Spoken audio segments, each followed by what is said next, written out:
Hey guys, you're welcome back to this channel. It's 4ID here, and today we're going to be talking about 6 effective steps to fighting art block. This is something that most of us as artists go through.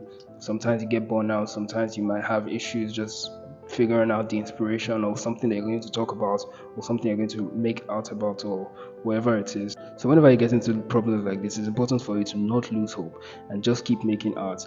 But sometimes you can get into these problems. So these are 5 or 6 different ways to fight this issue. Number one is to change your environment. Now, one thing about an environment is it's not just your physical environment, it's also your mental environment. Where you work, sometimes you work in a particular space, you might want to try and work out in a different space. Maybe get your tablet and go somewhere else. You don't have to go outside so they don't steal your tablet, but it's important for you to work in separate spaces from where you're used to so that you can have a different inspiration. Whether you want to work outdoors, indoors, in the toilet, in the room, in the kitchen, do something that is just different from what you did in the first place. Number 2 point is to set small goals.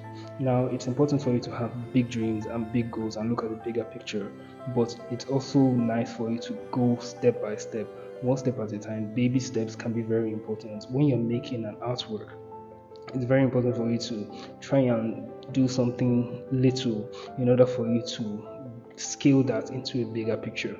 So an example of this might be if you're making an artwork, you might just want to if you're making an artwork and you want to get back into the zone, you might just want to change your palette, try something, just change the palette, try a new scheme, try a new line, try this, try this.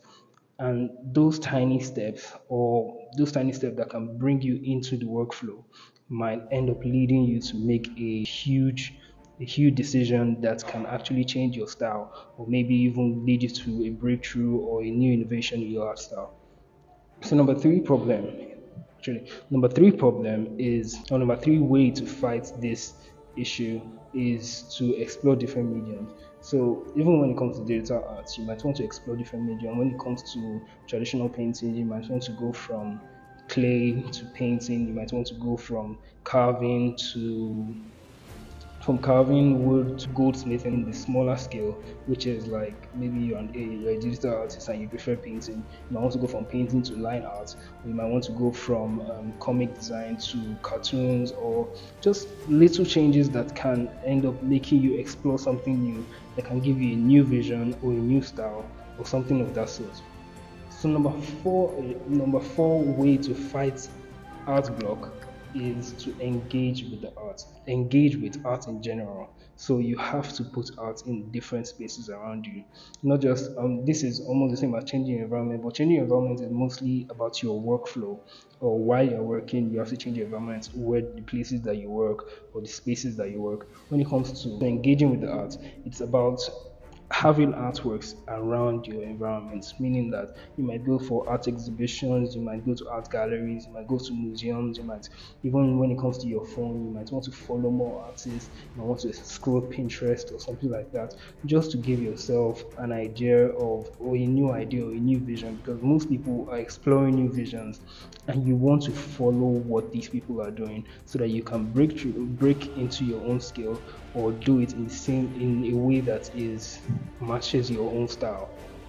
So if you see, like, let me say, if you're somebody who does digital painting and you do surrealism like I do, and maybe you are having an art block, you might want to scroll Instagram, scroll Pinterest or something of that sort, just for you to get a new vision or a new idea of what you want.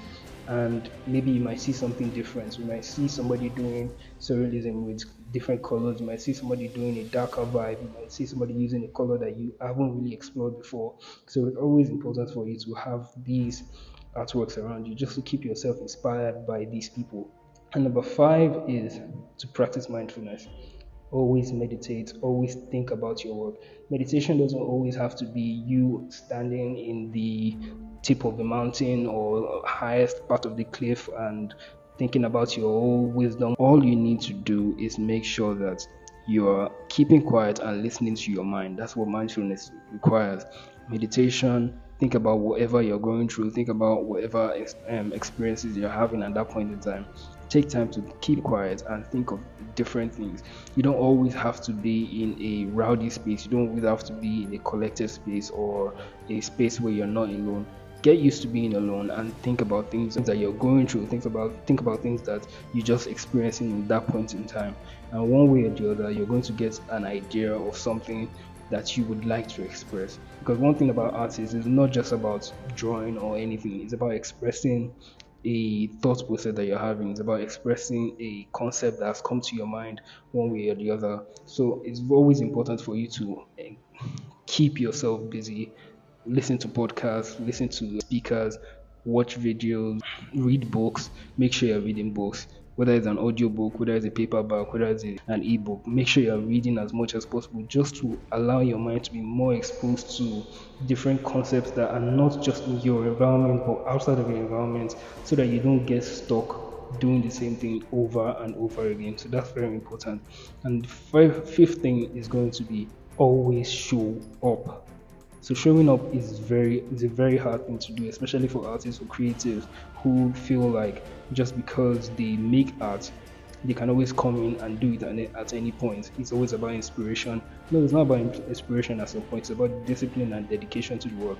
So if you're going to set a timetable for yourself to say, I'm going to draw every day, especially when this is your career or this is where you make money from or this is your source of income, it's always important for you to set a particular amount of time to work on it every single day, or even if it's not every day, regularly. If you have a day job or if you have something else that you're doing, make sure that you're setting time out to do these things, just so you can make a routine out of it. And when you make that routine from it, you can then start to flow with that idea. So if you set a particular time for drawing, you don't really have to have an inspiration to get into the drawing. You might just start drawing circles, and when you draw the circle, you're like, oh, I want to draw planets. And when you draw the planets, you're like, oh, I want to draw the universe from here, or I want to draw the head of the moon. I want to draw this. I want to draw the moon on somebody's head. You understand, like different ideas that can just come into your mind just from opening yourself up and making a routine out of making art. So these are the 6 tips to become better at fighting art block. If it was helpful for you, leave a comment under this, and I'll be here next time or leave a question about art block or any other conversation that you'd like to have, and I'll be here to answer them in another video. Please like, subscribe, share this video to any of your friends. Thank you very much for listening, and I will see you next time. Until then, I remain 4ID. Thank you very much again for listening. Peace.